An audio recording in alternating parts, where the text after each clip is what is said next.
I'm appalled and disgusted by what I've done. I know as a judge I'm not supposed to show emotion. And in 22 years, I never have. This is one of the worst things I've ever seen in my life. I have to imagine that at some point you got on the internet and said, how do I bury a body?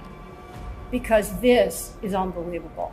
I just signed your death warrant. I'm giving you 175 years, which is 2,100 months. Is Lissa Rodriguez and her boyfriend, Christopher Rodriguez, appearing in the Cuyahoga County Common Pleas Court in Cleveland, Ohio.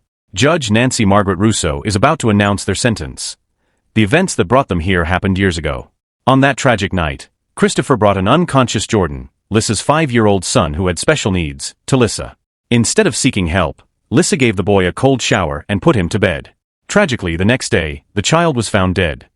Rather than calling 911, the couple chose a horrifying path. They wrapped the child's body in blankets and bags containing mothballs and buried him in their own backyard. Nearly 2 months later, a tip from Christopher's brother led police to the Rodriguez home, uncovering the truth about what had happened. The side door on it is open. Not sure if anyone's inside. A police officer arrived at the Rodriguez home to make inquiries, following up on reports concerning the welfare of young Jordan. Want us to check on the well-being of the 4 to 5-year-old. But Larissa received a call asking us to check on the well-being of a 4 to 5-year-old child, the officer explained. Child with special needs? Oh, Jordan? Yes, I do. How old is Jordan? Jordan, he is just turned 5. Where's Jordan at? He's with his dad. Do you know any numbers, how to get in touch with anybody who actually lives in Texas? I mean, right now, his phone just got disconnected. What's his name? But Lissa Rodriguez was ready with a response, seemingly prepared for the officer's questions. Basically, him and his girlfriend buried the kid in the backyard. Lissa claimed that her son Jordan was in Texas with his father, but she couldn't provide a contact number. The following day, police returned to the Rodriguez home and confirmed the tip given by Christopher Rodriguez's brother, that the child had been buried in the backyard. The court imposed a sentence as follows. Counts 1, 2, and 3 to be served consecutive to each other and concurrent to the sentence imposed in count 5 for a total sentence of 25 years. You might expect the couple to show remorse for their crimes, but you'd be wrong. During their sentencing, the situation took an even darker turn. Following their arrest, Lissa Rodriguez and her boyfriend were formally charged. They entered a plea deal, which led to the murder charges being dropped. In exchange, they pleaded guilty to involuntary manslaughter, felonious assault, 2 counts of child endangerment, and abuse of a corpse. Judge Russo then proceeded to sentence Lissa Rodriguez first, with the court imposing. What we do every day is so hard for dealing with the horrors that are brought before us. And Mr. Rodriguez, this is a horror.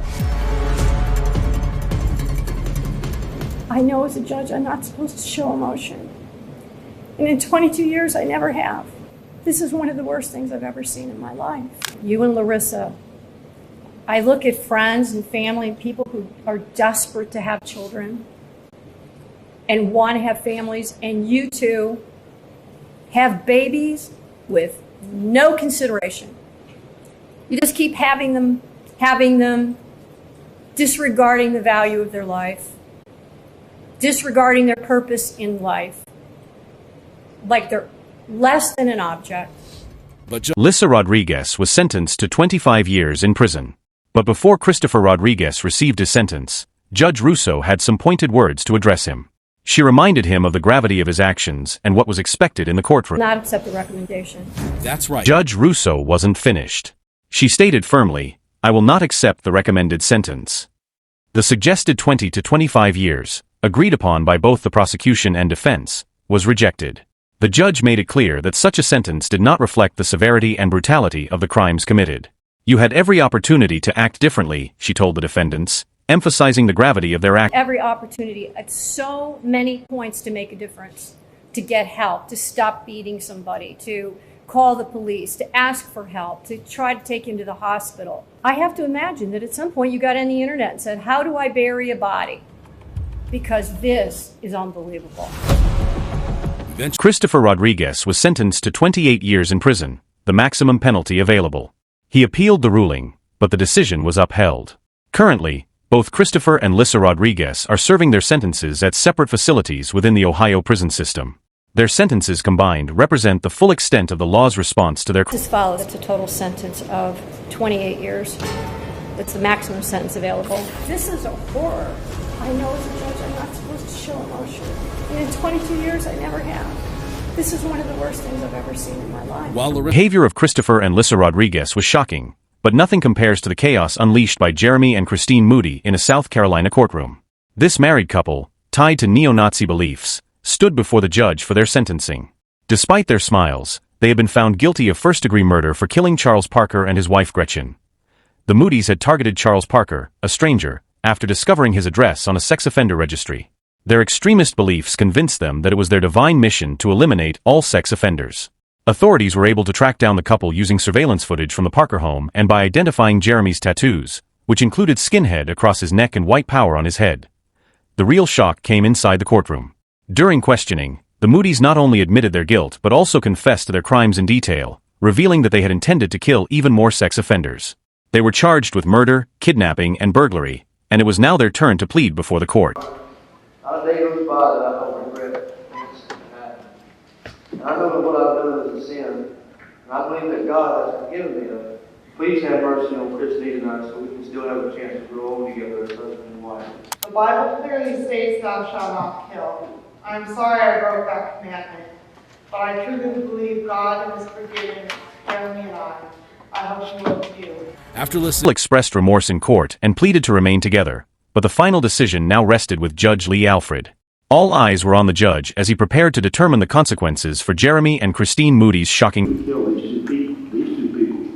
They had nothing, no way to defend themselves or anything else. And I tell you that I believe that if these two were to get out of jail, I would be concerned that they would do exactly the same thing. I have any question. I think it is a case that justice demands a life sentence. As the sentences were handed down, the couple shared one final kiss before being led away. Outside the courthouse, they embraced again, and in that moment, their earlier display of remorse seemed to fade, revealing the true nature of their bond despite the gravity of their crime. I think Jeremy and I would have done it again if given the opportunity. I have no regrets. Killing that pedophile was the best day of my life. What about what you said in court about repenting? Is that not true then? No, it's not true. My lawyer made me say it. Do you have anything to say to the victim's family? May they die also. Jeremy and Christine Moody were both sentenced to life in prison without the possibility of parole. But they were not alone in shocking courtroom behavior. Consider the notorious case of 41-year-old Gia Millerberg in Ogden, Utah. 3 years prior, Gia, her husband Eric, and their 16-year-old babysitter, Alexis Rasmussen, became entangled in a tragic chain of events fueled by alcohol and drugs. During this time, Eric injected Alexis with a lethal mix of heroin and methamphetamine for the third time, resulting in her death. Fearing prison due to his prior record, Eric and Gia made a horrifying decision. They transported Alexis's body to a remote location and buried her in a shallow grave. Alexis remained missing for over a month until a confidential informant tipped off the authorities. Once recovered, the police uncovered the full extent of the Millerbergs' actions. Following their arrest, Gia struck a deal with prosecutors in exchange for a reduced sentence, agreeing to testify against her husband. She pleaded guilty to multiple charges, including obstructing justice, illegally acquiring prescription drugs, and desecrating a deceased body. During her sentencing, Gia addressed the victim's family, acknowledging the gravity of. I'm appalled and disgusted by what I've done. I've hurt your family in a way I can't fix. You're in my prayers, and I hope one day you'll be able to forgive me, and that God will bring me peace. Your Honor, I'm not going to make excuses for what I've done. The judge then delivered the sentence, but not before Gia Millerberg acknowledged the severity of her actions. She admitted the full gravity of the situation, expressing awareness of the pain and loss her choices had caused. The bottom line was clear: Miss Millerberg would face the consequences of her actions in full. Clip 16. Gia Millerberg was sentenced to 4 years and 2 months in prison, while her husband, Eric Millerberg, received a 6-year prison term.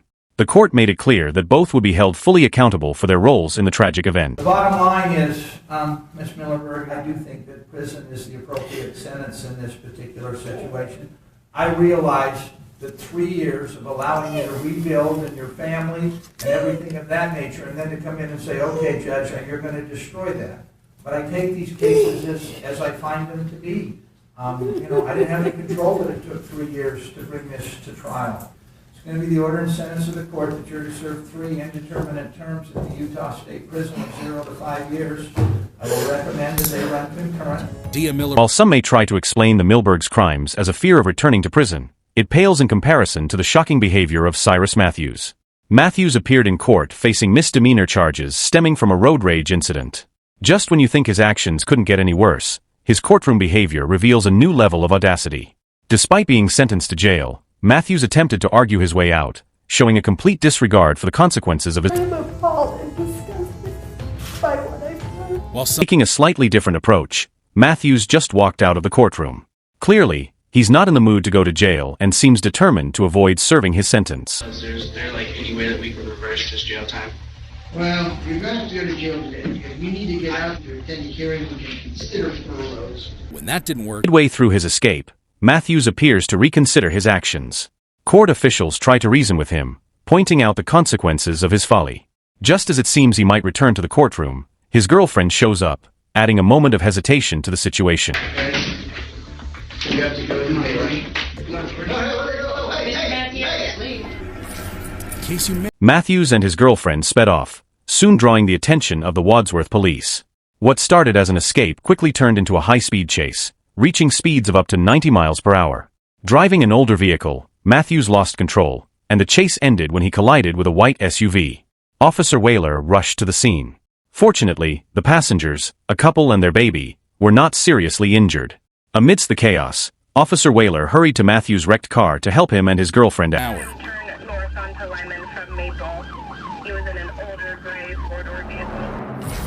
Officer Whaler pulled Matthews and his girlfriend from the wreckage and transported them to the hospital. Matthews was charged with aggravated assault for injuring his girlfriend and the occupants of the other vehicle. He was sentenced to 425 days in jail. His girlfriend, however, was not held responsible for the incident.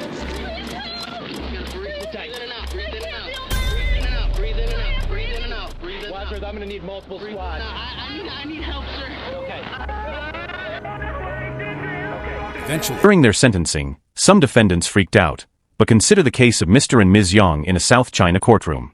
The couple was involved in a legal dispute with Mr. Yang's mother, who had lent them money for their wedding. With their divorce underway, tensions flared over repayment. What began as a verbal argument between Miss Yang and her soon-to-be ex-mother-in-law quickly escalated into a physical altercation. Yang intervened angrily after witnessing his wife hit his mother on the head. The court official struggled to maintain order, managing to restrain Mr. Yang, but the fight between Miss Yang and her mother-in-law continued. Eventually, police arrived and broke up the brawl. Both the mother and son were taken into custody and charged with assault. Mr. Yang received a 15-day detention sentence, while his mother was sentenced to 5 days. It's not every day you witness such chaos in a courtroom, and this is just one example of criminals' shocking courtroom behavior. This wasn't